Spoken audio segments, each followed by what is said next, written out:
सत्संग चल रहा है,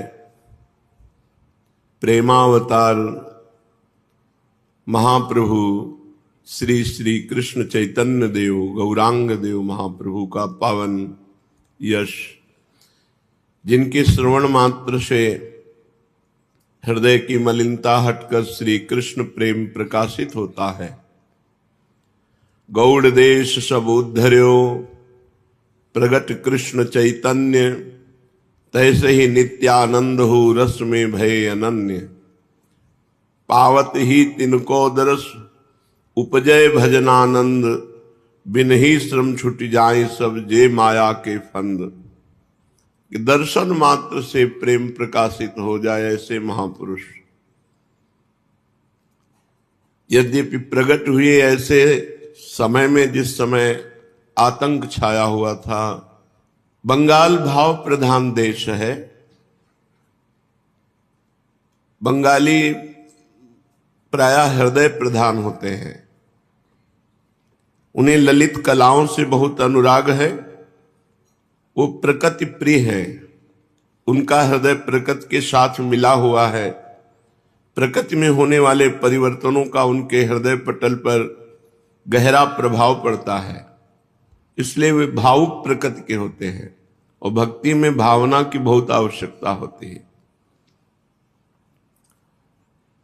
इसका प्रमाण उनके रहन सहन में, खान पान में, उत्सव पर्वों में प्रत्यक्ष मिलता है। बंगाल भाषा का जो बंगला भाषा है, अधिकांश साहित्य भावुकता प्रधान ही है। उनमें उपन्यास, नाटक, ललित काव्य आदि विषयों का ही प्राधान्य है। कुछ विशेष श्रेणी के पुरुषों को छोड़कर सर्वसाधारण लोग निष्काम कर्मों से एकदम अनभिज्ञ है। वे इस बात को प्रायः समझ ही नहीं सकते कि बिना कामना के भी कर्म हो सकता है। बंगाल में जितनी भी पूजा पाठ और धार्मिक कृत्य होते हैं, उन सभी में सकाम भावना प्रधान रहती है। संन्यास धर्म का प्रचार बंगाल देश में एक तरह से था ही नहीं। इसका प्रचार बिल्कुल नहीं था। छोटी मोटी उपासना जिसे वो धर्म मानते थे। अब भी बंगाल में माधुकरी भिक्षा की परिपाटी नहीं है। बना बनाया अन्न वहां भिक्षा में कठिनता से मिल सकेगा। अधिकांश बंगाली सन्यासी इधर उत्तर भारत की ओर ही आकर रहने लगते हैं। अब भी उत्तर भारत में बहुत से सुयोग्य, त्यागी और विरक्त बंगाली महात्मा निवास कर रहे हैं। बंगाल में प्रायः देवी की उपासना प्रधान है, शक्ति उपासना। शक्ति की उपासना प्रायः राजसिक भक्त होते हैं। कुछ बिरले ही कोई सात्विक भक्त जो फल फूलों का ही बलिदान करके देवी को प्रसन्न करना चाहते हो। प्रधानता देवी शक्ति में काली मां की उपासना की प्रधानता है। भारतवर्ष भर में बंगाल प्रांत में ही खूब धूमधाम से नवरात्र मनाया जाता है। बंगालियों में बहुत कम लोग होते हैं जो निरामिष हो, मांस न खाते हो। मांस न खाते होंगे तो मछली तो खाते ही होंगे। मछली के मांस को वो मांस की गणना में नहीं करते, भोजन में करते हैं। बंगाली लोग पसंद करते हैं स्नान के पहले तेल मल करके शरीर को, फिर स्नान। जिस बंगाली को स्नान के पूर्व शरीर मलने के लिए तेल न मिले और भोजन के समय मछली न मिले तो समझो उसका जीवन बेकार है। वो अपने समाज में अत्यंत दीनहीन माना जाता है। सर्वसाधारण लोग ऐसे ही मस्ती जीवन काटते हैं। हम जिस समय की चर्चा कर रहे हैं उस समय बंगाल में बड़ी बुरी दशा थी। गली गली भैंसे बकरे चढ़ाए जाते थे। खूब मांस खाना, शराब पीना, अत्याचारी का भारी आतंक था उस समय। मनुष्य धर्म कर्म से हीन होकर नाना प्रकार के पाखंड धर्मों का आश्रय किए हुए थे और वाम मार्ग मतलब शास्त्र के विरुद्ध आचरणों का खूब बोलबाला था। घोर तांत्रिक पद्धतियों वाले भगत मिलते। मांस मदिरा मैथुन, ये स्वाभाविक सबकी प्रवृत्ति, मांस मदिरा मैथुन सबकी स्वाभाविक। कहीं कहीं मनुष्यों तक की बलि चढ़ाई जाती थी। चतुर्भुजदास जी के चरित्र में आता है कि देखा कि एक नौजवान को रस्सी से बांधे हुए और ढोल नगाड़े बजाते हो, वो चिल्ला रहा, उसके परिवार के लोग चिल्ला रहे। तो उनका ये क्या है, क्या दंड है, इसका क्या अपराध किया है? उनका देवी की बलि चढ़ाया जाएगा। ऐसी कौन देवी है जो अपने पुत्र की बलि पा करके प्रसन्न होती है? और वो तो महान भजनानंदी संत गए, मुरली मनोहर जी उनके ठाकुर जी थे। देवी से कहा कि आज के बाद अगर, मतलब मूर्ति निकल करके सिंहासन से बाहर गिरी, आज के बाद अगर किसी भी जीव की यहां बलि चढ़वाई तुमने, कंठी बांध दी, देवी को दीक्षा दे दी। और देवी ने राजा को जाके पटक दिया रात्रि में और छाती में चढ़ के कहा, आज के बाद हमारे यहाँ केवल नारियल और नींबू की बलि चढ़ेगी, अब हम वैष्णव हो गए, चतुर्भुजदास की शिष्या, अब यहाँ कोई। तो पहले नर बलि का भी विधान था, मनुष्य खरीद लिया जाता था और फिर उसको भेंट चढ़ाई जाती थी देवी की। जैसे भागवत में आता है, जड़ भरत जी को बलि के लिए ही तो ले गए थे, काली देवी की बलि के लिए। तो ऐसे ही बंगाल में भैंसे बकरे और मनुष्य तक की बलि चढ़ती थी। जब ये लिखा है उस समय की बात कह रहे हैं। ऐसी घटना सुनने में आ जाती है। लोग अपने हाथ में तलवार लेकर के पशुओं की खोपड़ी काटते और देवी को प्रसन्न करना चाहते। वैष्णव धर्म शुद्ध क्या है तो किसी को पता ही नहीं था। ऐसे देश में परम पवित्र प्रेम की धारा बहा दी महाप्रभु चैतन्य देव ने। अगर कोई विद्वान होता था तो वाद विवाद के लिए तार्किक प्रवृत्ति, विद्या का मुख्य प्रयोजन दूसरे को परास्त करना, भगवान का नाम जप करना, कीर्तन करना, यह मूर्खता समझी जाती थी। इतना सब होने पर भी छुआछूत का बड़ा प्रभाव, छोटे बड़ेपन का भूत सबके ऊपर सवार रहता। ये नीच जाति है, उत्तम जाति। अगर कहीं उत्तम जाति वाला छोटे जाति पुरुष को छू ले तो उसे धर्म भ्रष्ट माना जाता था। 52-53% मुसलमान बंगाल में उस समय थे जिस समय चरित्र लिखा गया। बंगाल में ब्राह्मण, वैद्य, कायस्थ, ये 3 ही जाति शिक्षित और कुलीन समझी जाती थी। उस समय कायस्थों में विद्या का खूब प्रचार प्रसार था। राजकाजों में भी उनकी बुद्धि बड़ी तीक्ष्ण थी। आचार विचार में भी वो हिंदुओं की कोई परवाह नहीं करते थे। वे मुसलमानों के नाम से ही ब्राह्मणों की भांति दूर नहीं भागते थे। उनका खान पान, आचार व्यवहार मुसलमानों से मिल जाता था। इसलिए बंगाल में अधिकांश जमींदार, ताल्लुकेदार और राजा ये कायस्थ ही होते थे। राजशक्ति और शासन शक्ति हाथ में होने के कारण बहुत से विद्वान ब्राह्मण भी उनके दरबार में रहते थे। मुख से चाहे उन्हें कुछ भी कहें, उन्हें शास्त्रों का अध्ययन कराते, दान प्रतिग्रह उनसे लेते, श्राद्ध यज्ञ आगादि कार्य भी ब्राह्मण लोग कराते ही थे। इस प्रकार छात्र धर्म उस समय बंगाल में कायस्थों में ही था। कायस्थों में संस्कृत के बड़े बड़े ऊंचे विद्वान उस समय मौजूद थे। बहुत से कायस्थ जमींदारों के नाम तो मुसलमानों की ही तरह होते थे, जैसे बुद्धिमंत खां, रामचंद्र खां आदि आदि। महाप्रभु गौरांग के प्रादुर्भाव के समय गौड़ देश के शासक सुबुद्धि खां सुबुद्धि राय थे। उनके यहां हुसैन खां नाम का बड़ा ही आत्माभिमानी और कुशाग्र बुद्धि सेवक था। एक बार कोई काम बिगड़ जाने पर राजा ने उसकी पीठ पर क्रोध में चाबुक मार दिया।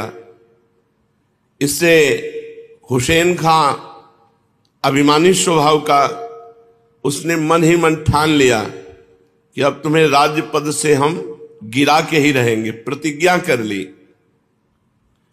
बुद्धिमान तो था ही, उसने बड़े बड़े अधिकारियों से धीरे धीरे मिला और राजा के प्रति द्वेष खड़ा किया और सभी को साम दाम दंड और भेद आदि नीतियों का आश्रय लेकर सब सेनापति सेना अपने कब्जे में की और राजा को कैद करवा लिया, सुबुद्धि खां को।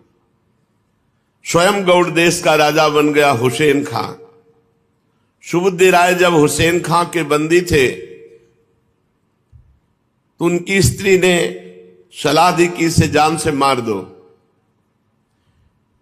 किंतु हुसैन खां इतनी नीच प्रकृति का मनुष्य नहीं था। उसने कहा चाहे इसने मेरे साथ कैसा भी बर्ताव किया हो, आखिर तो ये मेरा स्वामी रहा है और मैंने इसका नमक खाया है, मैं इसको मारूंगा तो नहीं पर बंदी बना के रखूंगा। कुछ दिन बंदी बना के रखा और फिर छोड़ दिया, किंतु उसने पहले अपने जूठे पानी को पिलाया, जबरदस्ती उसे धर्म भ्रष्ट किया। सुबुद्धि खां को, सुबुद्धि राय को उनके सेवक हुसैन खां ने स्वयं राजा बन गया और उसे अपने जूठा खिलाया। अब राज्यच्युत और धर्म भ्रष्ट सुबुद्धि राय ने गौड़ देश के पंडितों से इस पाप का प्रायश्चित की व्यवस्था पूछी। धर्म के मर्म को भली भांति जानने वाले विद्वान ब्राह्मणों ने बहुत बढ़िया व्यवस्था बताई। उन्होंने कहा इस पाप का प्रायश्चित है प्राण त्याग, इसके अतिरिक्त दूसरा कोई नहीं, तब तुम पवित्र होगे। ये पहले की व्यवस्था थी। जन्म से राज सुखों को भोगने के आदि और ऐशो आराम में पले हुए सुबुद्धि राय की बुद्धि ने ब्राह्मणों की इस व्यवस्था को स्वीकार नहीं किया। वे कोई और व्यवस्था चाहते थे, इसलिए वाराणसी के पंडितों के पास गए। काशी के पंडित कोई घाट थोड़े ही थे, शास्त्रों का अध्ययन उन्होंने भी किया था, उन्होंने भी वही व्यवस्था रखी। सुबुद्धि राय इधर उधर भटकते हुए अपने जीवन को बिताने लगे। कालांतर में जब चैतन्य महाप्रभु वाराणसी पधारे थे, उनका नाम सुनकर उनकी शरण में आए, तब महाप्रभु ने कहा कि इस व्यवस्था की कोई जरूरत नहीं, केवल हरि नाम लो, सब पवित्र हो जाओगे। कितना सुंदर, भगवान नाम लेते ही जीव परम पवित्र हो जाता है। प्राण त्यागने से कुछ नहीं मिलता। जाओ वृंदावन वास करो और अहरनिश श्री कृष्ण नाम जप करो। महाप्रभु ने व्यवस्था दी थी। ये है परम पावन व्यवस्था।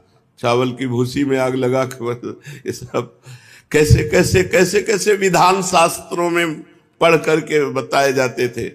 कितना बड़े हरि परम पवित्र हो गए, कृष्ण परम पवित्र हो गए। जाओ महात्माओं की सेवा करो वृंदावन में और वृंदावन वास करो, अहरनिश कृष्ण नाम चिंतन करो, तुम परम पवित्र हो जाओगे। सतरति सतरति सा लोकांतारयति। भगवान नाम जब से करोड़ों करोड़ों जन्मों के पाप नष्ट हो जाते हैं, एक जन्म के पाप की कौन बात करे। प्रभु की आज्ञा सिरोधार्य करके वृंदावन में आकर रहने लगे और जंगलों में सूखी लकड़ियां बिनते, जो 2-4 पैसे की बिकती, उससे साधु सेवा करते। आप तो 1 पैसे के चना खाते और 2-3 पैसे की कोई सामग्री खरीदकर साधु सेवा करते। वृंदावन में संत सेवा का बहुत बड़ा प्रभाव है।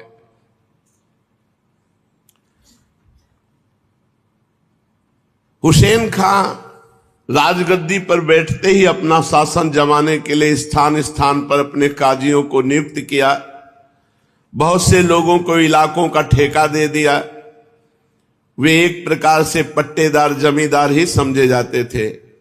लोगों से लगान वसूल करके नियमित रकम तो बादशाह को देते, शेष जो बचती उसे अपने पास रख लेते।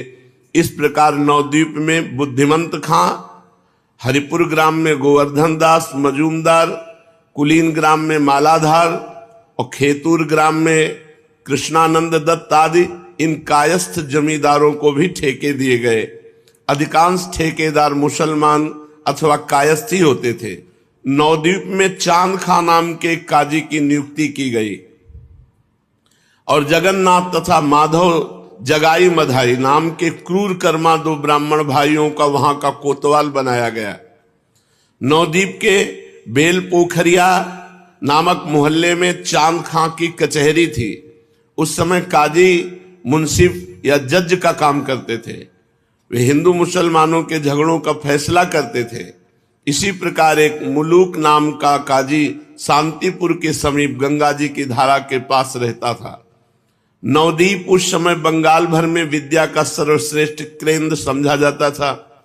उसमें संस्कृत विद्या की 50 पाठशालाएं थी जो टोल के नाम से विख्यात थी। दूर दूर से विद्यार्थी आ करके नवद्वीप में विभिन्न शास्त्रों का अध्ययन करते और नवद्वीप के नाम को देशव्यापी बनाते।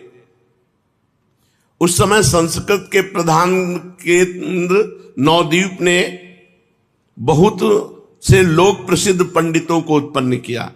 मिथिला से न्याय के ग्रंथ को कंठस्थ करके उसका बंगाल और उड़ीसा में प्रचार करने वाले वासुदेव सार्वभौम उन दिनों नवद्वीप में ही पढ़ते थे।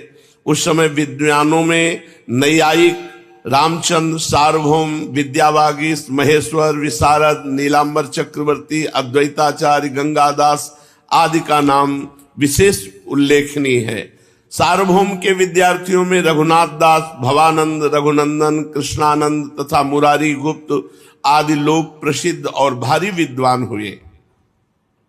इस प्रकार उस समय नवद्वीप बंगाल भर में विद्या का एक प्रधान स्थान समझा जाता था।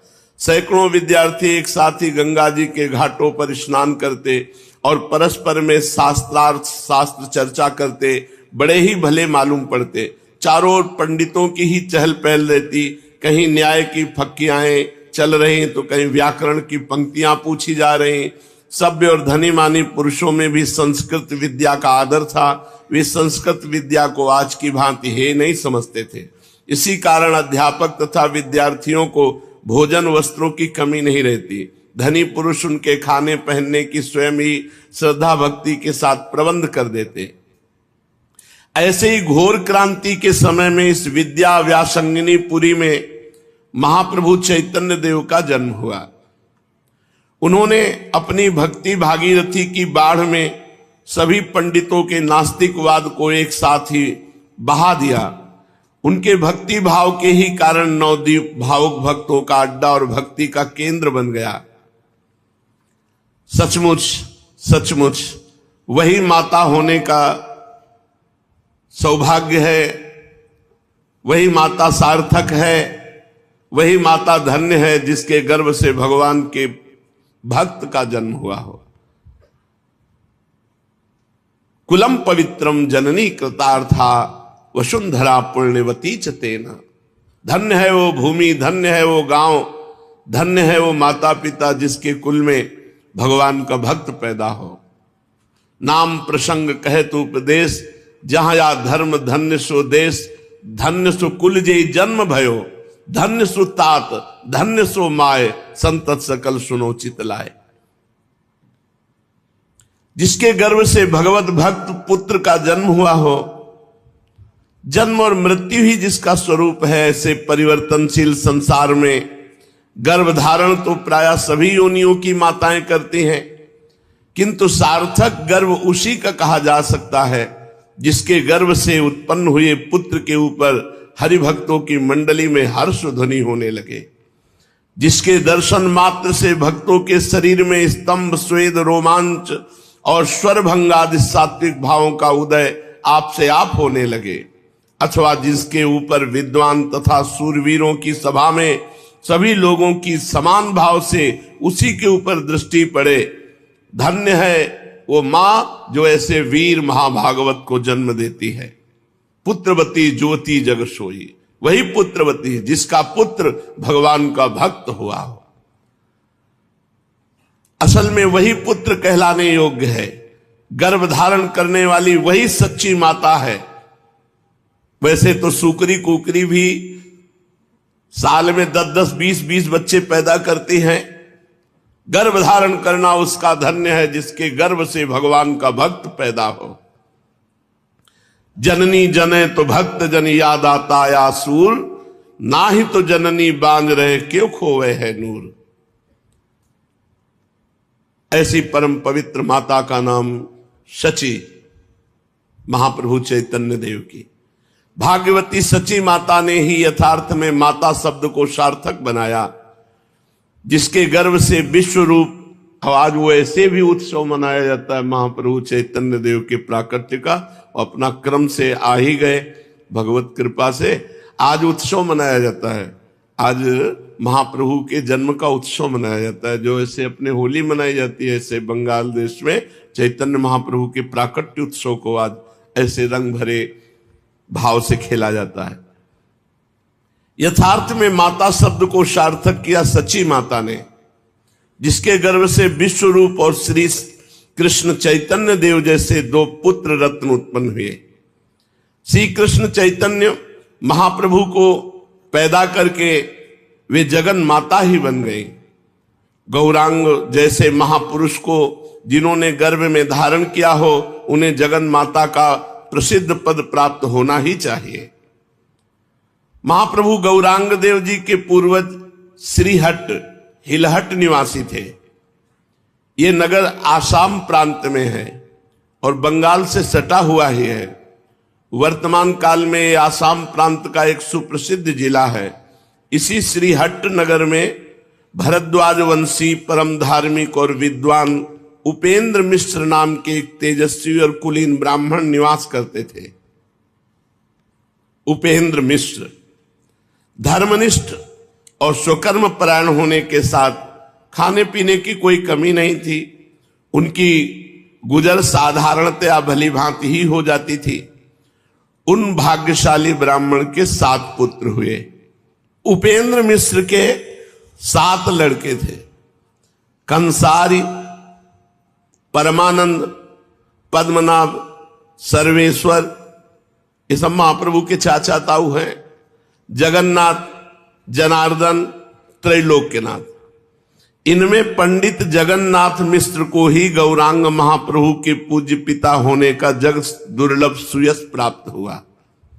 जगन्नाथ मिश्र, इनके बाबा का नाम उपेंद्र मिश्र। पंडित जगन्नाथ मिश्र अपने पिता की अनुमति से संस्कृत विद्या पढ़ने के लिए सीलहट से नवद्वीप आए और पंडित गंगादास जी की पाठशाला में अध्ययन करने लगे। इनकी बुद्धि कुशाग्र थी, पढ़ने लिखने में तेज थे, इसलिए अल्पकाल ही में इन्होंने काव्य शास्त्रों का विधिवत अध्ययन करके पाठशाला से पुरंदर की पदवी प्राप्त कर ली। इनके रूप लावण्य तथा विद्या बुद्धि से प्रसन्न होकर नवद्वीप के प्रसिद्ध पंडित श्री नीलांबर चक्रवर्ती, ये महाप्रभु चैतन्य देव जी के नाना हैं, इन्होंने अपनी ज्येष्ठ कन्या सची देवी का विवाह पंडित जगन्नाथ मिश्र से कर दिया। नीलांबर चक्रवर्ती जी नवद्वीप निवासी नहीं थे। इनका आदि स्थान फरीदपुर के जिले में मगडोवा नामक एक छोटे से ग्राम में था। ये भी विद्या अध्ययन के निमित्त नवद्वीप आए थे। पढ़ लिख करके फिर यहीं रह गए, बेल पुकुरिया में, काजीपाड़ा के समीप। इनके यज्ञेश्वर और हिरण्य 2 पुत्र और 2 कन्याएं थी। छोटी कन्या का विवाह श्री चंद्रशेखर आचार्य रत्न के साथ हुआ था और बड़ी कन्या सची देवी का पंडित जगन्नाथ मिश्र के साथ विवाह हुआ। नीलांबर चक्रवर्ती जी की 2 पुत्रियां। रूपवती और कुलवती पत्नी को पाकर जगन्नाथ मिश्र जी परम संतुष्ट हुए और फिर सिलहट न जाकर के वहीं मायापुर में घर बनाकर रहने लगे। मायापुर में और भी बहुत से सिलहट निवासी ब्राह्मण रहते थे। पंडित जगन्नाथ मिश्र भी वहीं रहने लगे। मायापुर ये नवद्वीप का एक मोहल्ला है। आजकल जो नगर नवद्वीप के नाम से प्रसिद्ध है, वह तो उस समय कुलिया नामक ग्राम था। पुराना नवद्वीप तो कुलिया के सामने गंगा जी के उस पार पूर्व किनारों पर अवस्थित था, जो आजकल बामन पुकर नाम से पुकारा जाता है। कहा जाता है कि प्राचीन नवद्वीप की परिधि 16 कोस की थी। उसमें अंतः द्वीप, सीमंत द्वीप, ग्रोद्रुम द्वीप, मध्य द्वीप, कोल द्वीप, ऋतु द्वीप, जन्हू द्वीप, मोदत द्वीप और रुद्र द्वीप, ये 9 द्वीप थे। इन 9 को मिलाकर के ही 9 द्वीप कहते हैं। मायापुर जहां पर पंडित जगन्नाथ मिश्र रहते थे, वो मध्य द्वीप के अंतर्गत था। अब उस स्थान का पता भी नहीं है कि कहां गया। भगवती भागीरथी के गर्भ में वे सभी प्राचीन स्थान विलीन हो गए, केवल महाप्रभु की कीर्ति के साथ उनके नाम मात्र ही शेष रह गए हैं। पंडित जगन्नाथ मिश्र अपनी सर्वगुण संपन्ना पत्नी के साथ सुखपूर्वक नवद्वीप में रहने लगे। सची देवी के गर्भ से एक एक करके 8 कन्याओं का जन्म हुआ और वे अकाल में ही काल कवलित हो गई। 8 में से एको कन्याएं नहीं बची। इससे मिश्र दंपति का गारहस्थ जीवन चिंतामय और दुखमय बना हुआ था। गृहस्थी के लिए संतानहीन होना बड़ा कष्टप्रद माना जाता है। उससे भी अधिक कष्टप्रद संतान होकर उसका जीवित न रहना। सची माता के 8 कन्याएं हुई, 8 में एको बची नहीं। ये दंपति श्री जगन्नाथ मिश्र जी सची माता दुखी रहने लगे, लेकिन थोड़े दिन के ही अनंतर में गर्भ रहा। फिर तो सची देवी के गर्भ से एक पुत्र रत्न उत्पन्न हुआ, जिसका नाम मिश्र जी ने विश्वरूप रखा है, चैतन्य महाप्रभु के बड़े भाई के रूप में। विश्वरूप सचमुच विश्वरूप थे। माता पिता को इस अद्वितीय रूप लावण्य युक्त पुत्र को पाकर परम प्रसन्नता प्राप्त हुई। चंद्रमा की कलाओं के समान विश्वरूप धीरे धीरे बड़े होने लगे। इस प्रकार विश्वरूप की अवस्था 9-10 वर्ष की हुई होगी कि तभी माघ मास में सची देवी के फिर गर्भ रहा। बस इसी गर्भ में प्रेमावतार महाप्रभु श्री श्री कृष्ण चैतन्य देव का प्रादुर्भाव हुआ। श्रीमद् भागवत तथा गीता में भगवान ने बार बार श्री मुख से जोर देकर कहा है कि मेरे पाने का एकमात्र उपाय भक्ति ही है। मैं योग से, ज्ञान से, जप से, तप से, समाधि से तथा यज्ञ यागादि अन्य वैदिक कर्मों से इतना तुष्ट नहीं होता जितना कि मैं भक्ति से प्रसन्न होता हूं। केवल अनन्य भक्ति के द्वारा ही मेरा यथार्थ ज्ञान प्राप्त होता है कि मैं कैसा हूं और मेरा प्रभाव कितना है। जिस भक्ति की इतनी महिमा है, वह भक्ति जिसके हृदय में हो, उस भाग्यवान भक्त के महत्व का वर्णन भला कौन कर सकता है। वास्तव में भगवान और भक्त नाम मात्र के लिए ही दो है। भक्त भगवान के साकार विग्रह का ही नाम है। भगवान स्वयं ही कहते हैं, मैं तो भक्तों के अधीन हूं, कोई मेरा अपराध कर दे तो उसे मैं क्षमा कर भी सकता हूं, किंतु मेरे भक्त का जो द्रोही है, भक्त का अपराध करने वाला है, तो मैं क्षमा करने में असमर्थ हूं। भगवान भक्तों की महिमा को बतलाते हैं कि मैं भक्तों के पीछे पीछे सदा इसलिए घूमा करता हूं कि उनके चरणों की धूल उड़कर मेरे ऊपर पड़ जाए तो मैं पावन हो जाऊं। यही तक नहीं, भगवान स्वयं भक्तों का भजन करते हैं। भगवान हस्तिनापुर में ही विराजमान थे। महाराज युधिष्ठिर प्रायः हर समय ही उनके पास रहते थे। उन्हें भगवान के बिना चैन ही नहीं पड़ता था। एक दिन रात्रि के 12 बजे महाराज युधिष्ठिर भगवान के स्थान पर पहुंचे तो उस समय भगवान ध्यानस्थ बैठे हुए थे। 12 बजे रात्रि के। धर्मराज बहुत देर तक हाथ जोड़े खड़े रहे। कुछ काल के अनंतर भगवान की समाधि भंग हुई। सामने धर्मराज को खड़े देखकर उन्होंने उनका स्वागत किया और कहा, असमय में कैसे आ गए। धर्मराज जी ने नम्रता पूर्वक निवेदन किया, भगवान और बातें तो मैं फिर पूछूंगा, इस समय जो मुझे बड़ा भारी संशय हुआ उसका पहले उत्तर दीजिए। आप चराचर जगत के एकमात्र स्वामी हैं, संपूर्ण प्राणियों के आप ही भजनी हैं। ऋषि, महर्षि, देव, दानव, देवता, मनुष्य सभी आपका ध्यान करते हैं। और इस समय मैंने देखा कि आप ध्यान कर रहे हैं। किसका? सारा जगत, ऋषि महात्मा तो सब आपका ध्यान करते हैं, आप किसका ध्यान कर रहे थे? ये मुझे बड़ा कौतूहल हुआ। आप किसका ध्यान कर सकते हैं?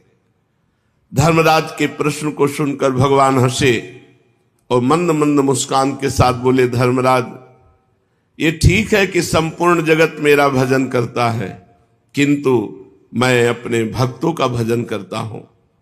मैं सदा भक्तों के ध्यान में मग्न रहता हूं। ये सुनकर धर्मराज ने पूछा, इस समय आप किस भक्त का ध्यान कर रहे थे प्रभु? भगवान ने गदगद कंठ से कहा, जिन्होंने सर्वस्व त्याग कर केवल मेरे में ही अपने मन को लगा रखा है, जो 6 महीने से बाणों की सैया पर बिना कुछ खाए पिए मेरे अनन्य ध्यान में मगन है, मैं उन भक्तराज भीष्म पितामह का ध्यान कर रहा था।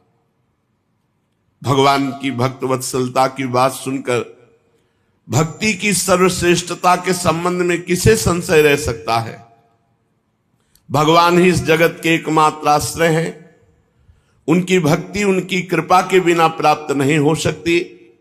ज्ञान, कर्म तथा भक्ति के वे ही एकमात्र प्रवर्तक हैं। जब कर्म की शिथिलता देखते हैं तब आप नरपति विशेष के रूप में उत्पन्न होकर कर्म का प्रचार करते हैं। जब ज्ञान का लोप देखते हैं तब मुनि विशेष के रूप में प्रकट होकर ज्ञान का प्रसार करते हैं, और जब भक्ति को नष्ट होते देखते हैं तब भक्त विशेष का रूप धारण करके भक्ति की महिमा बढ़ाते हैं। उन्हें स्वयं कुछ भी कर्तव्य नहीं होता, क्योंकि वो स्वयं परिपूर्ण स्वरूप है। लोक कल्याण के निमित्त वे स्वयं आचरण करके लोगों को शिक्षा देते हैं। भगवान के लिए कोई बात सहसा या अकस्मात नहीं है। जिस प्रकार नाटक का एक अभिनय देखने के अनंतर हम प्रतीक्षा करते रहते हैं कि देखें अब क्या होगा, इतने में ही रंगमंच पर सहसा दूसरे नए पात्रों को देखकर हम चकित हो जाते हैं, किंतु नाटक के व्यवस्थापक के लिए इसमें सहसा या अकस्मात कुछ भी नहीं। वो जानता है इसके बाद इनको पेश करना है। उसे आदि से अंत तक संपूर्ण नाटक का पता है कि इसके बाद कौन सा पात्र क्या अभिनय करेगा। इसी प्रकार इस जगत के रंगमंच पर भगवान जो नाटक खेला रहे हैं उसका उन्हें रत्ती रत्ती का पता है। उनके लिए भविष्य के गर्भ में कोई बात छिपी नहीं। भविष्य का पर्दा तो हम अज्ञानियों के नेत्रों पर पड़ा हुआ है। हम किसी घटना को देखकर ही उसे नई और सहसा उत्पन्न हुई बताने लगते हैं। यही हमारी अपूर्णता है। कार्य को देखकर कारण के संबंध में सोचते हैं, किंतु दिव्य दृष्टि वाले कारणों को पहले ही समझ जाते हैं, इसलिए उन्हें किसी भी घटना में कोई आश्चर्य नहीं होता। साके 1407 संवत 1542 विक्रमी फाल्गुन की पूर्णिमा का शुभ दिवस जो कल निकल गया, आज उत्सव मनाया जाता है जन्म का, महाप्रभु का। गौर पूर्णिमा कही जाती है जो कल पूर्णिमा गई। संपूर्ण भारतवर्ष में प्रसन्नता छाई हुई है। रामकृष्ण के मानने वाले सभी हिंदुओं के घरों में अपनी अपनी शक्ति के अनुसार सुंदर सुंदर पकवान बनाए गए हैं। सबों ने अपने अपने घरों को लीप पोत कर स्वच्छ और सुंदर बनाया है। बहुत पहले सतयुग में आज के दिन भक्तराज प्रहलाद ने अग्नि में प्रवेश करके भक्ति की विशुद्धता, पवित्रता और निर्मलता दिखाई थी। भगवत भक्ति के कारण उनके पिता की भगनी होली, जो इन्हें गोद में लेकर अग्नि में बैठी थी, स्वयं जल गई, किंतु प्रहलाद जी का बाल भी बाका नहीं हुआ। इसी कारण भक्तों में अत्यंत ही आह्लाद उत्पन्न हुआ और तभी से आज तक यह दिन परम पवित्र समझा जाता है। आज के दिन जीवन में नवजीवन का संचार होता है। वर्ष भर की सभी बातें भुला दी जाती हैं। आज किसी से द्वेष या वैर नहीं माना जाता।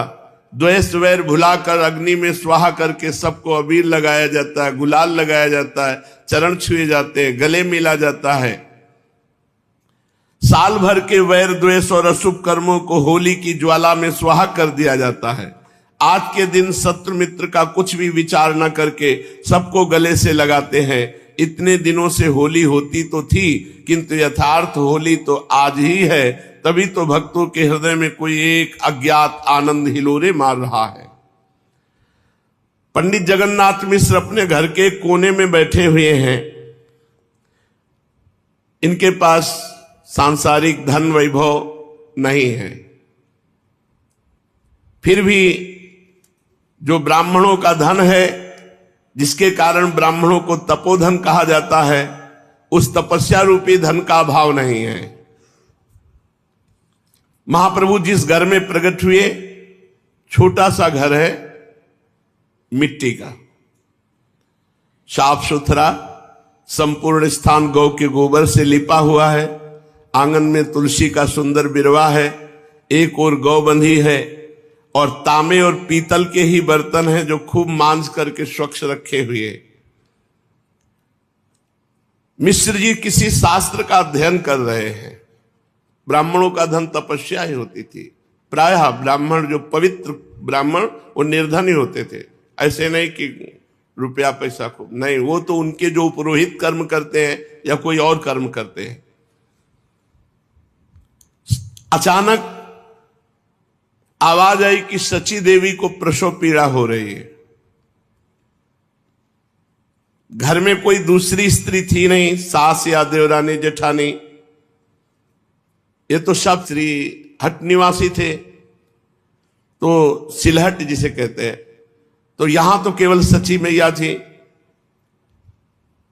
पंडित चंद्रशेखर आचार्य रत्न की पत्नी अपनी छोटी बहन इनको बुला लिया। धीरे धीरे वेदना बढ़ने लगी, भक्तों के अज्ञात आनंद की वृद्धि होने लगी। सूर्यास्त होने को था,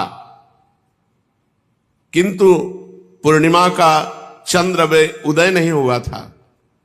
कारण महाप्रभु चैतन्य चंद्र के उदय होने की प्रतीक्षा मानो कर रहा था।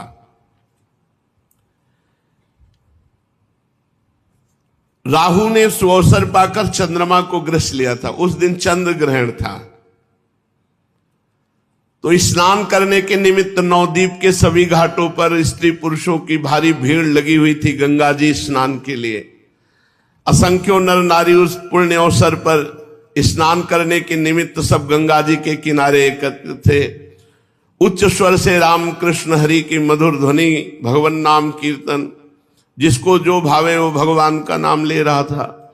सब प्रेमोन्मत्त, पता नहीं कि कौन सी लहर दौड़ी कि जितने गंगा स्नान करने आए थे सब नाच रहे हैं, आनंदित हो रहे हैं, हरि बोल कहकर। क्यों? क्योंकि इस समय नामावतार श्री गौरांग देव चैतन्य महाप्रभु का प्रादुर्भाव हुआ। सची देवी की बहन ने ये शुभ समाचार जगन्नाथ मिश्र को सुनाया कि तुम्हारे पुत्र हुआ है। 10 वर्ष के बड़े भ्राता विश्वरूप जी थे। मिश्र जी की प्रसन्नता का तो कुछ ठिकाना ही न रहा। वे तो अत्यधिक आनंदित हो गए। आनंद की सीमा न रही। क्षण भर में मोहल्ले भर में समाचार फैल गया। स्त्री पुरुष जिसने भी सुना वही जगन्नाथ मिश्र जी के घर दौड़ा आया। अद्वैताचार्य की धर्मपत्नी श्रीवास जी की स्त्री सची देवी की जितनी अंतरंग सहेलियां थी, सब बच्चे को देखने के लिए आ गई। विश्वरूप के द्वारा समाचार पाकर सची देवी के पिता नीलांबर चक्रवर्ती भी, जो उनके नाना थे, उपस्थित हुए। वे प्रसिद्ध ज्योतिषी थे। उन्होंने उसी समय जन्म के समय से गणना करके लग्न निकाली और जन्म कुंडली बनाकर ग्रहों के फल देखने लगे। इतने शुभ ग्रहों को देखकर वे आनंद में गदगद हो उठे। मिश्र जी बोले, बालक साधारण बालक नहीं है, ये महान पुरुष होगा। इसके द्वारा असंख्यों जीवों का कल्याण होगा। इसके राजग्रह स्पष्ट बता रहे हैं कि ये असाधारण महापुरुष होगा। इस प्रकार ग्रहों का फल सुनकर मिश्र जी के आनंद की और भी अधिक वृद्धि हुई। उस समय उन्हें अपनी निर्धनता पर कुछ खेद हुआ। उनका हृदय कह रहा था कि यदि मेरे पास इस समय कुछ होता तो मैं दान करता। फिर भी जो कुछ जैसा आनंद उत्सव मनाया। रात्रि आनंद और उत्साह में व्यतीत हुई। तो दूसरे दिन धुलेड़ी थी। उस दिन परस्पर अबीर गुलाल और रंग से लोग होली खेलते हैं। अपने तो सौभाग्य हो गए कि क्रम से महाप्रभु के जन्मदिन में ही जन्मदिन का चरित्र आया। क्रम से आया, कोई अपना अनुष्ठान तो नहीं किया, क्रम से आ गया अपने आप।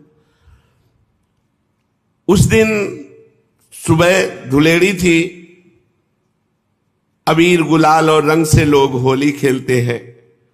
कट्टर से कट्टर पंडित भी इस स्पर्शा स्पर्श का भेद नहीं मानते, सभी परस्पर में मिलते हैं। उस दिन भक्तों में महान आनंद रहा, एक दूसरे पर उत्साह के साथ रंग गुलाल दधी हल्दी डाल रहे, मानो नंदोत्सव मनाया जा रहा हो। भक्तों ने अनुभव किया कि मानो आकाश में देवता उनकी प्रसन्नता और अपनी प्रसन्नता मिलाकर जय घोष कर रहे हैं, क्योंकि भक्तों को अभयदान देने के लिए महाप्रभु चैतन्य देव प्रकट हुए हैं। संपूर्ण नवद्वीप ही नहीं, संपूर्ण देश में भक्ति भागीरथी की एक ऐसी मनोरम बाढ़ आवेगी जिसके द्वारा सभी जीव पावन बन जाएंगे और चारों ओर हरि बोल यही सुमधुर ध्वनि सुनाई पड़ेगी। पंडित जगन्नाथ मिश्र और सची देवी की मानसिक प्रसन्नता को वही अनुभव कर सकता है जिसकी अवस्था महाराज दशरथ और जगन माता कौशल्या की सी हो, अथवा देवकी और वसुदेव की जो प्रसन्नता हुई वही प्रसन्नता मिश्र दंपति के हृदय में विद्यमान थी। सची देवी की क्रमशः 8 कन्याएं प्रसव होने के कुछ काल ही पश्चात परलोक गामिनी बन चुकी थी। इस वृद्धावस्था में दंपति संतान सुख से निराश हो चुके थे कि भगवान का अनुग्रह हुआ और विश्वरूप का जन्म हुआ। विश्वरूप यथा नाम तथा गुण ही थे, इनका रूप विश्व को मोहित करने वाला था, किंतु इनमें बालोचित चांचल्य इनमें बिल्कुल नहीं था। चेहरे पर परम शांति विराजमान थी। माता पिता इस सर्वगुण संपन्न पुत्र के मुख कमल को देखकर मन ही मन प्रसन्न हुआ करते थे। अब भगवान की कृपा का क्या कहना, विश्वरूप के बाद दूसरे बालक को देखकर तो मिश्र दंपति अपने आप को ही भूल गए थे। सब बालक 9 महीने या अधिक से अधिक 10 महीने गर्भ में रहते हैं, किंतु गौरांग महाप्रभु 13 महीने गर्भ में रहे। 13 महीने।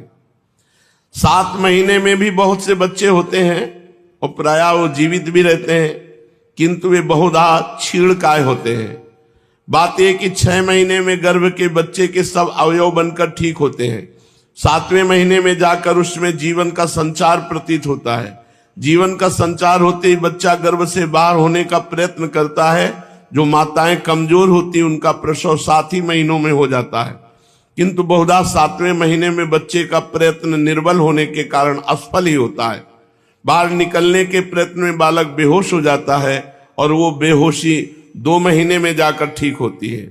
जो बच्चे 8 महीनों में हो जाते हैं वे बचते ही नहीं, क्योंकि एक तो पहली बेहोशी और दूसरी प्रसव की बेहोशी, इसलिए कमजोर बालक उसे सह नहीं सकते। 10 महीने का बच्चा खूब तंदुरुस्त होता है और 13 महीने गर्भ में रहने के कारण गौरांग महाप्रभु बहुत ही तेजस्वी साल भर के से प्रतीत हो रहे थे। इनका शरीर खूब मजबूत, अंग भी अवयव सुगठित सुंदर थे और गोरे थे। तपाए हुए स्वर्ण की भांति इनके शरीर का वर्ण था। छोटी छोटी दोनों भुजाएं खूब उतार चढ़ाव की थी। हाथ की उंगली कोमल रक्त वर्ण की बड़ी सुहावनी प्रतीत होती थी। छोटे छोटे गुदगुदे पैर, मांस से छिपे हुए सुंदर टखने, सुंदर गोल गोल पिंडलियां और मनोहर उरुद्वय, छोटे कमल के समान सुंदर मुख, बड़ी बड़ी आंखें, सुंदर पैनी नासिका बड़ी ही भली मालूम पड़ती थी। गर्भ के सभी बालकों के इतने मुलायम बाल होते हैं कि वे रेशम के लच्छों को भी मात करते हैं, किंतु गौरांग के बाल तो अपेक्षाकृत अन्य बालकों के बालों से बहुत बड़े थे। काले काले सुंदर घुंघराले बालों से उस सुचारू मुख की शोभा बड़ी, मानो किसी अधिक रसमय कमल के ऊपर बहुत से भंवरे आकर स्वेच्छा पूर्वक रसपान कर रहे हों।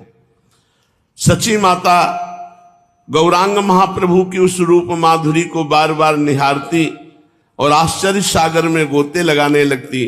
वो बच्चे के सौंदर्य में एक अपूर्व तेज का अनुभव करते हैं। धीरे धीरे 1 महीने के महाप्रभु जब हुए तो बंगाल की ओर माता 21 दिन में अथवा महीने भर में प्रसूति घर से बाहर होती है, तभी षष्ठी पूजा होती है। नामकरण संस्कार प्रायः 4 महीनों में होता है, किंतु अब तो लोग बहुत पहले भी करने लगते हैं। 1 महीने के बाद गौरांग का निष्क्रमण संस्कार हुआ। सखी सहेलियों के साथ सची देवी बालक को लेकर गंगा स्नान करने के निमित्त गई। वहां जाकर विधि पूर्वक गंगा जी का पूजन किया। फिर षष्ठी देवी के स्थान पर उनके पूजन के निमित्त गई। ये षष्ठी देवी कौन है?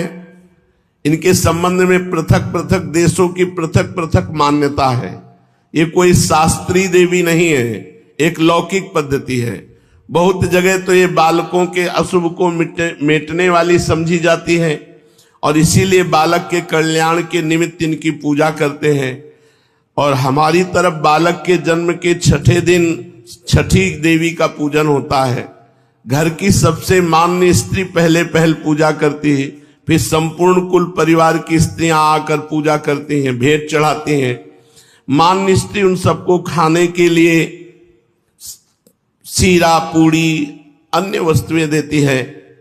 हमारी ओर भावी माता को ही षष्ठी मानते हैं। ऐसी मान्यता है कि भावी माता उसी दिन रात्रि में आकर बालक की आयु भर का शुभाशुभ भाग्य में लिख जाती है। बालक के भाग्य को खूब अच्छा लिखा जाए, इसलिए उसकी प्रसन्नता के निमित्त उसका पूजन करते हैं।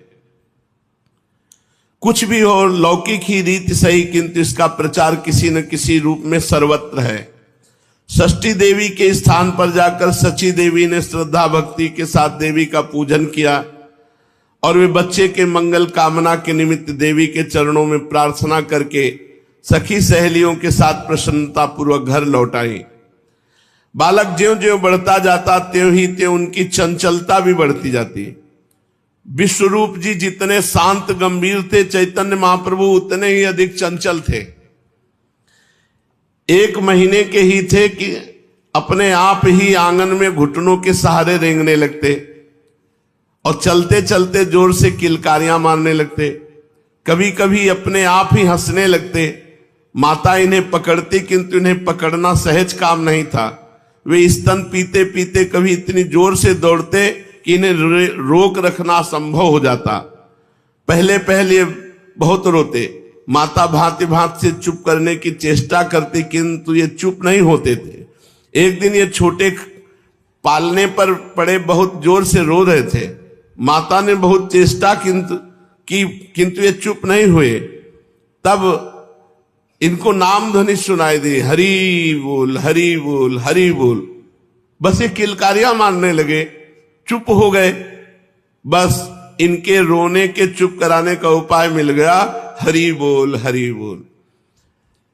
जब कभी रोते तो माता बड़े कोमल कंठ से गाती, हरि हरि बोल बोल हरि बोल, मुकुंद माधव गोविंद बोल, हरि हरि बोल बोल हरि बोल, मुकुंद माधव गोविंद बोल, मुकुंद माधव गोविंद बोल,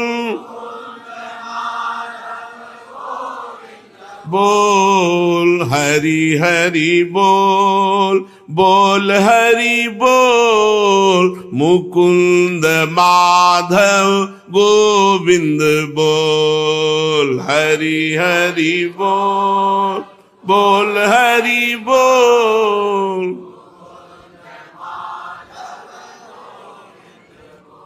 बस सुनते ही महाप्रभु रोना बंद कर देते, चुप हो जाते। अब तो मोहल्ले की स्त्रियां भी एकत्रित होने लगी और प्यार से सब एकत्रित होकर यही गाती। अब पूरे दिन सची माता के घर में हरि बोल है। ये महाप्रभु का प्रभाव। अभी तो घुटने के बल चलते हैं। पूरे मोहल्ले की माताएं एकत्रित हो जाती, बालक की किलकारियां देखने के लिए हरि बोल हरि बोल हरि बोल। सची देवी के घर आ बैठी थी।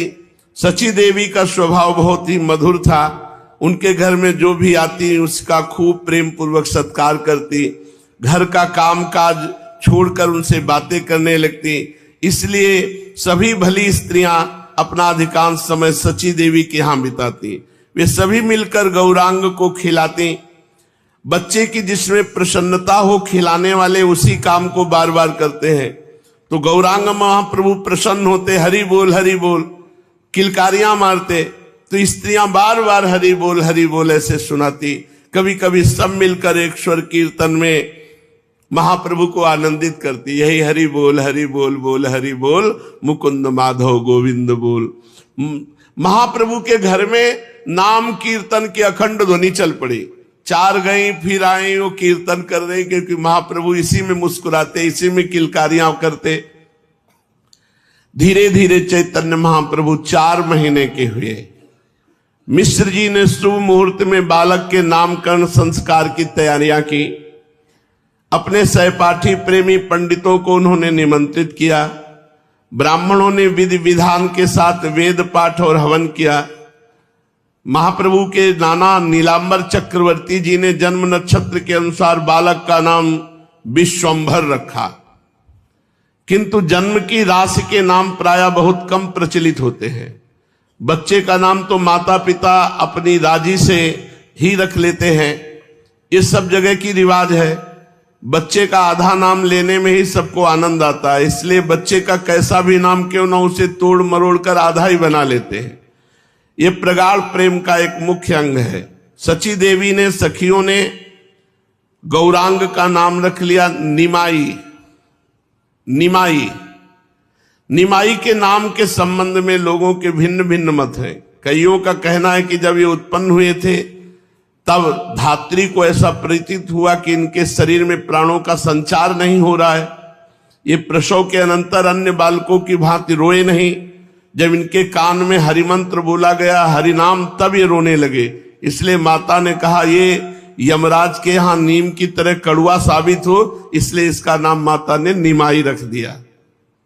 बहुतों का मत है कि इनके प्रसव गृह एक नीम के वृक्ष के नीचे था, इसलिए इनका नाम निमाई रखा गया। बहुतों के विचार में नाम हीनता का द्योतक इसलिए रखा गया कि बच्चे की दीर्घायु हो। लोक में ऐसा प्रचार है, जिस माता की संतानें जीवित नहीं रहती वो अपनी संतान का इसी प्रकार हीन नाम रखती। कुछ भी हो, हमारा मत तो ये है, ये नाम किसी अर्थ को लेकर नहीं रखा गया।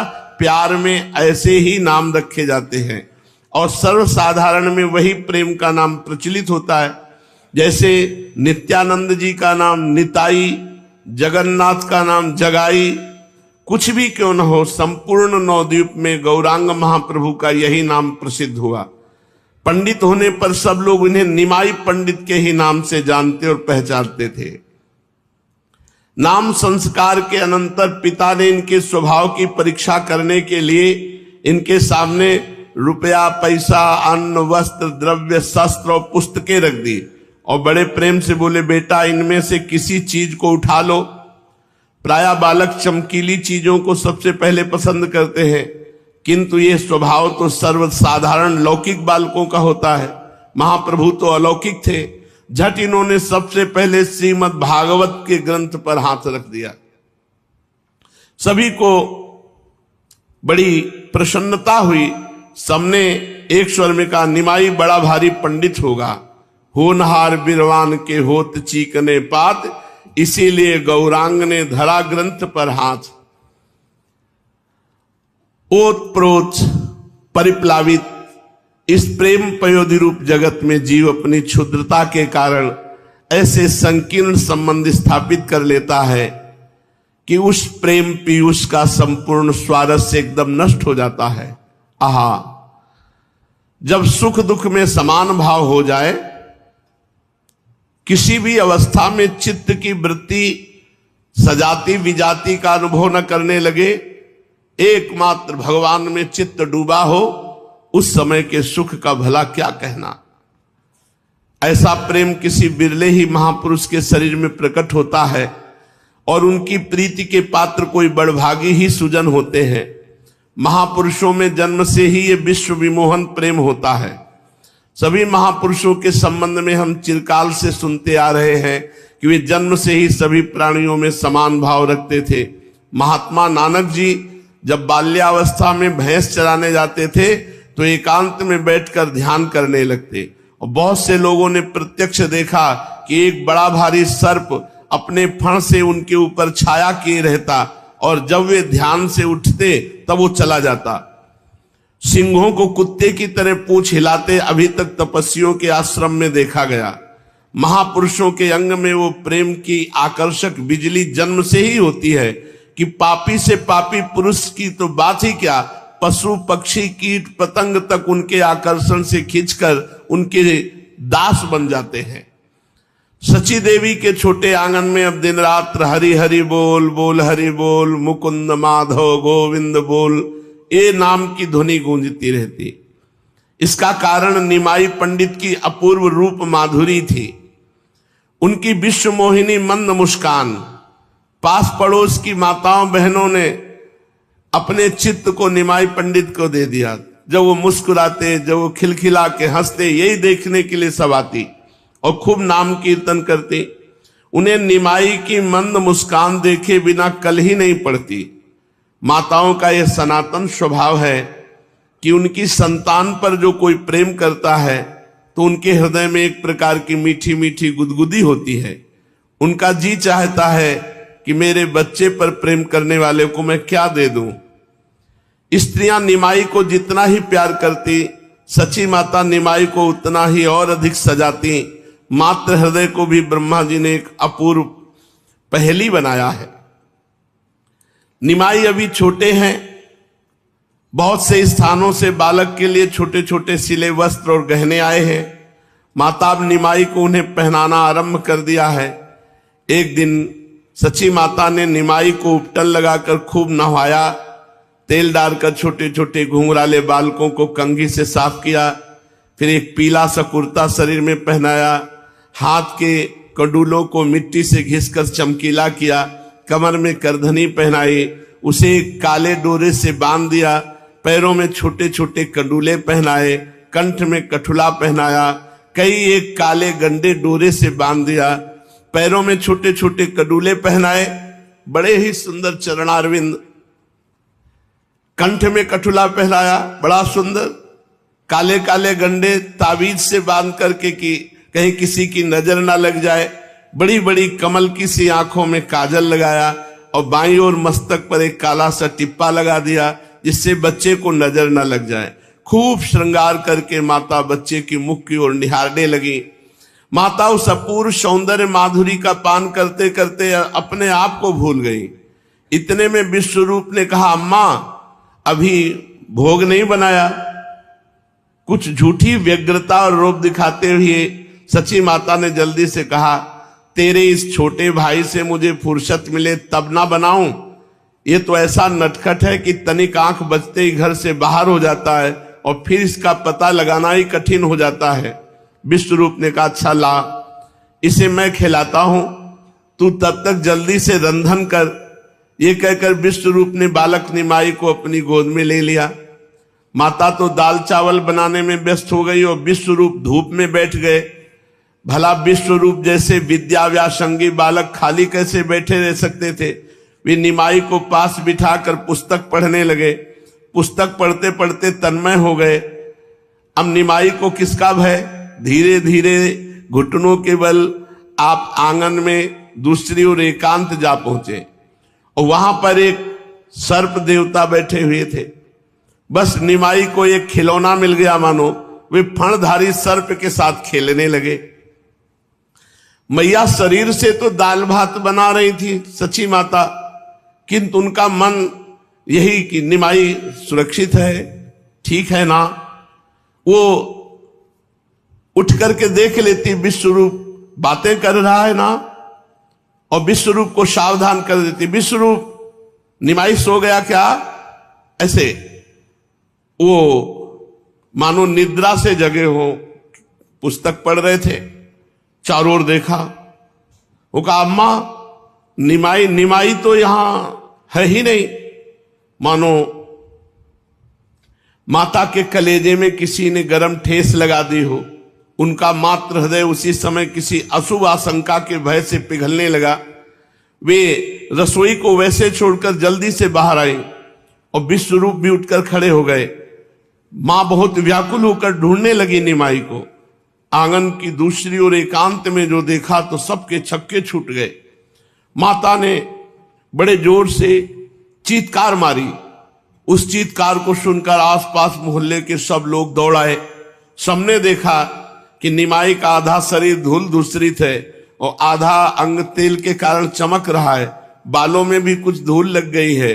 कुर्ते में पीठ की ओर एक गांठ लगी है, बड़ी ही भली मालूम पड़ती। पीले रंग की झगुलिया स्वर्णिम शरीर पर, गोरे शरीर पर बड़ी सुहावनी लग रही।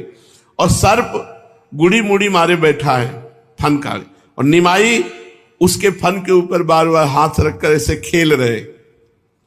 काला गौ के खुर के चिन्ह से चिन्हित विशाल फण ऊपर उठाए। निमाई का एक हाथ उसके फण के ऊपर, एक से वो जमीन पकड़े हुए है, एक से फण पे ऐसे। अब मैया के तो प्राण सूख गए कि कहीं भी काट लिया तो।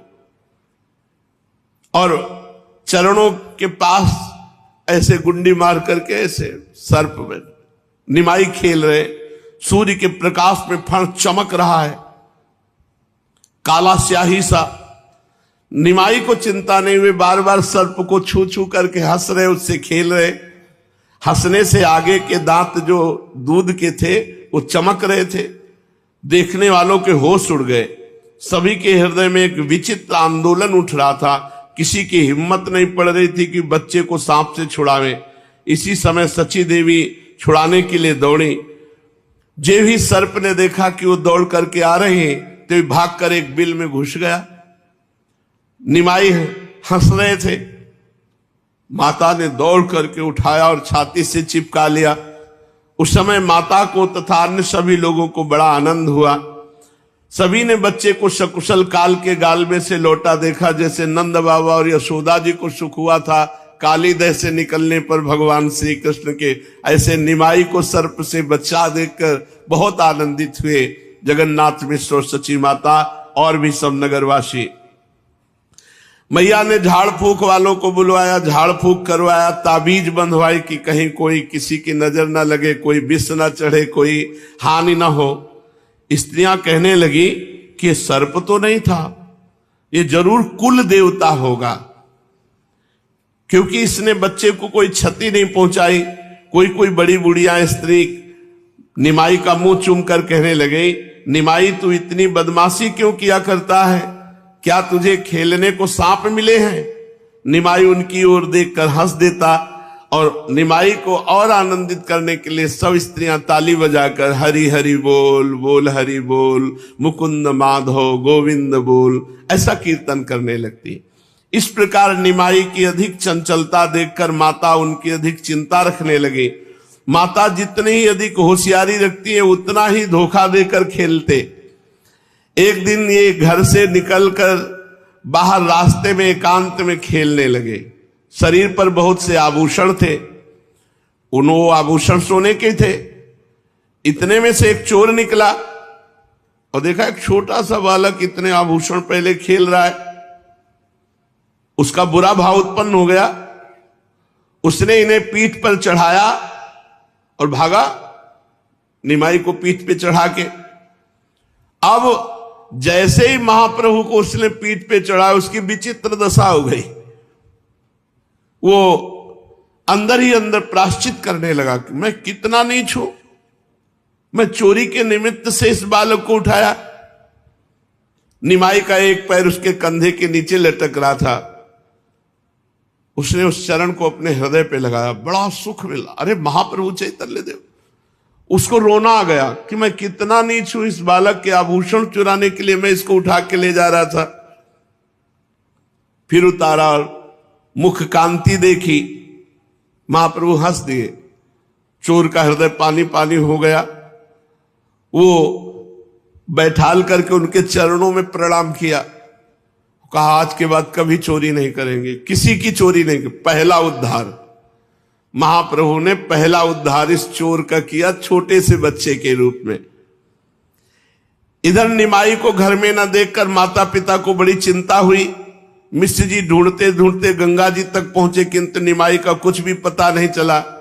इधर सची देवी तो पगली की तरह आसपास के मोहल्लों के घरों में निमाई को ढूंढने लगी। स्त्रियां कहती, बहन बड़ा चंचल है, घर में रहना तो मानो सीखा ही नहीं।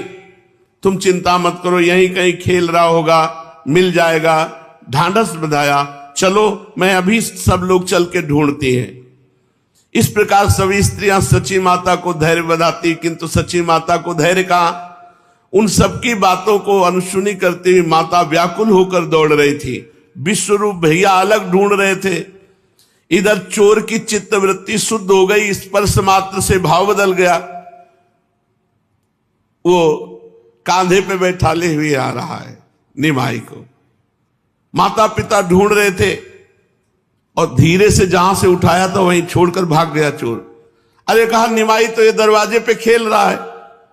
सब दौड़ करके आए, जैसे मरे हुए कि प्राण आ जाए, ऐसे महाप्रभु को देखकर माता पिता स्वजनों के हृदय में आनंद हुआ।